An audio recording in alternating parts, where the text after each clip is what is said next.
Hello guys, and welcome to Season 2 of the Penny Podcast. I'm Andrés, I'm in 12th grade, and I'm the Coppell Student Media Web Producer. And I'm Sydney Rowe, I'm a senior, and I'm a staff writer and photographer. If this is your first time tuning in, the Penny Podcast is a weekly podcast that incorporates interview, conversational, and communal elements. This week for our CSM highlight goes to Akhila Gunturu for our article Andy's Frozen Custard Offering New Treats in Convenient Location, published under our Arts and Entertainment section. I'll recite the piece's opening paragraph. Perched on the edge of the Sprouts complex on Sandy Lake Road is a small restaurant with red and white motifs, featuring a retro ambiance of clusters of people. Teens and families alike clutch plastic cups filled with creamy custard, enjoying the food and each other's company. To read the rest of Akhila's piece, head over to coppellstudentmedia.com. This week on One Shot, Brittany Howard released her debut record, Jamie, late September through ATO Records. This week, her performance on NPR Music's Tiny Desk captivated listeners with stripped-back versions of Stay High, Goat Head, and other songs off of Jamie. Personally, I found much enjoyment seeing her in a live environment. Sydney, what artist would you like to see on Tiny Desk?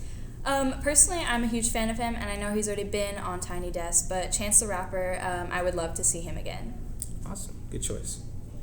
Now, on to the main show. Please introduce yourselves. Hi, I'm Taylor Peltier. I'm a senior. Hi, I'm Megan Peltier, and I'm a freshman. Explain your involvement with Coppell High School cross country. I have been a part of Coppell High School cross country for 4 years now. This is my 4th cross country season. And it's been a really great experience just to see how the team has grown and stuff. And now I get to share that with Megan. So I just started this year, but I've had a lot of fun watching Taylor run for the past 3 years now, and it's been really fun to watch. And I know y'all have both had the experience of having Coach Benton all of your Coppell High School cross-country careers. So what type of influence has he had on y'all, and how is he as a coach? I think he's a really great coach. He's been a great leader, and he sets a great example for the team. He has high standards that he holds us to, and it really helps us to grow as individuals. We learn a lot about ourselves and mental toughness along with the sport. I think Coach Benton has really led us to be able to work on ourselves, not just running, because he makes sure to think about how we are affected by things he says in the training. Cool. Describe a typical in-season morning and what that entails. So I guess practice now starts at 6:50, so you want to get there promptly or else there will be punishment in the form of push-up position or wall sits. So usually we talk in the hallway and Benton will lead us, and he'll just talk about some things that he wants us to keep in mind for the practice or for the week or for the meet that's coming up. And then he'll release us to go do our workouts, and everyone has a slightly different workout routine, but right now in season we have some people on different training programs, like we have intervals and then we have other people on the PPM system. And how is it like waking up early? Well, personally, I'm not an early bird, but it's a good skill to have, like just knowing like how to wake up and get yourself going for the morning. Sometimes I run late and I kind of rely on Megan to get me going. So. How are afternoons like? Well, we girls don't really work out on the afternoons. Mostly there are a few that will, but the guys are normally running and they split their mileage. Okay. And then can y'all describe how y'all's season has gone so far? I've had a pretty good season. It's been cut short through injury, but my beginning half of the season was really good and I got some good wins. I'm also kind of coming back from an injury, so it's been a little rough. My times haven't been where I've wanted them to be, but I've been working hard to get them back. So.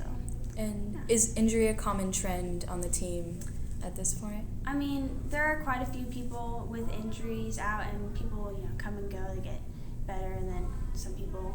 There's always people on the bikes, cross training, but yeah. What type of technology do you two use to track mile times and workouts?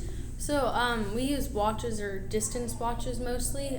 Depending on the workout, it will change though from like just a normal little watch to a watch that tracks your distance. Yeah, like the GPS watch is really is a great device to have. Like the Garmin, a lot of people on the team have the Garmin, either that or just the Timex little lap watch. But I have a Garmin. I've had a Garmin for years. I have a Garmin. Everyone has a Garmin. They're awesome. So yeah, they're really useful. Awesome. What do y'all think about what are they called? Fitbits. I only know like 1 or 2 people on the team that has a Fitbit. They're not ideal for. Coach Benson doesn't like. No, Yeah. they're also touchscreen most of the time, I think, and touchscreens aren't the greatest because when you're sweaty, it doesn't. You can't laugh. I I also had used to have one. I had a touchscreen for like a year, and every time we would start like a PPM on the track, coach would be like, and no touchscreens, and I would kind of hit the ground. But yeah, I had to like wipe my hand off on my shirt before I could press the lap button. Quite difficult. Sometimes it wouldn't work. I miss the button. I miss the button even with the button. I can't imagine trying to tap it. Yeah. And so the Garmin or just like a normal Casio? Yeah. You just have like It just, okay. Yeah, there's 4 buttons and there's only one. I mean, there's different one to ones. start, one to lap. Oh, Yeah. easy to use. Yeah, this is a pretty simple one. Yeah, which is nice, convenient when you're running. That's good. And are there other ways y'all log your workouts? Oh, Yes. yes. The logbook.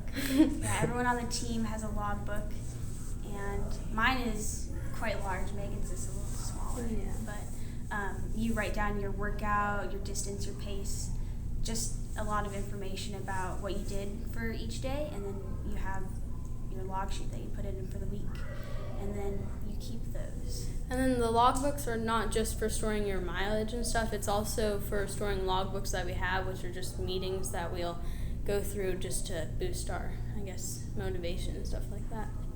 So is it a personal thing? Yeah. Yeah. So we have to get them signed every day just to prove that we've done it, because it's an important thing to have because it can be useful throughout. Like, for me, I was injured, and so now I can look back and see when that happened and when it was affecting me. Yeah, and it's really nice just for me to be able to look back on my time as freshman year and see just how far I've come, and you can kind of see like all the ups and downs that I've been through to get to where I am. So it's pretty cool. Huh. And then what other important aspects do y'all have to pay attention to in order to be successful in cross country? I would say just being like aware and one with the team is really important, because we place a lot of emphasis on team bonding or just racing for each other, because sometimes racing for yourself isn't enough, and it kind of helps you push harder in races so that you can have a better result for your team.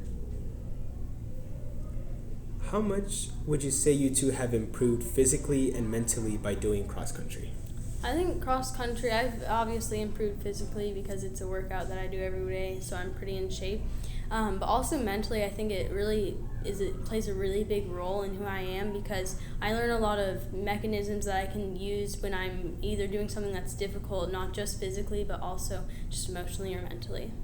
Yeah, I think it's a huge opportunity to learn and to grow, and I've definitely seen a lot of growth personally just in being in cross country. And it's not, like Megan said, it's not just the physical aspect of it, it's the mental toughness that you have to get through the hard workouts, or to get through the hard races, or to give that extra effort, that sacrifice. And so you can apply that to almost anything in your life. I find myself applying concepts that I've learned through cross country to my daily life all the time. So Would you consider it an endurance sport? Definitely. And it's not just physical endurance, there's a lot of mental endurance. To have a successful race, or like 5K, whatever distance, you have to stay focused the whole time, and that's when it'll really pay off, all your hard work. But the thing is, you can put in the effort in practice and run hard in practice and stuff, but if you lose focus in a race, then it doesn't get used. And how is it having your sibling on the team? Okay, so at first I was really nervous about having her. I didn't want her to be on the team. Kind of like it was my thing, and it was my team, and I didn't really want to share. But then as it got closer to the summer, which is when she would have joined, I got more and more excited about the idea. And now I can't really imagine her not being on the team, and it's actually really great to be able to share all the things that we can. And like on days when she's not there, sometimes I'll just look around to tell her something, and it makes me sad when she's not there. And even at school too, because we're at school together now, and so it's kind of like that there as well. It's really great. I really liked going to practice with her because, for the next 3 years, I guess she won't be there, but I've had a lot of fun this year. What would you tell someone who is interested in joining cross country at CHS? I would tell them that it is a great idea. We're always trying to recruit people. But also that it's a really great environment to be in, and the team is really welcoming, because I know as a freshman, the team is where I really first felt accepted by a large group of people, and it was just really amazing to have that experience. And it's just quality people that are in cross country, so. My closest friends are on the team, and I've found them just through the summer, and we don't have to know each other for that long. You still have that bond with someone, even if you're not super close. I can just know that they're there for me because they're on my team. Yeah, and it's kind of just there's something different about working hard with someone else that brings you closer, even if you don't have to talk about it. So That's good, the bonding. Mm-hmm. Yeah, for sure. Do y'all plan on continuing cross country in the future? Yes, obviously I'm just a freshman, so I'm starting out and I'll be in this for 4 years. And then also I'd like to keep going through college if I can. Yeah, and I am on the way out, so I would like to continue cross country in college. That would be awesome. I'm thinking a smaller school, so yeah. That's good. Cool. It's exciting. Good for y'all. Special thanks to my co-hosts Sydney and guests Megan and Taylor. Thank you all for joining us in the 25th episode of the Penny Podcast. Links to the material we mentioned today can be found below, and see y'all next week. Awesome. Thank you.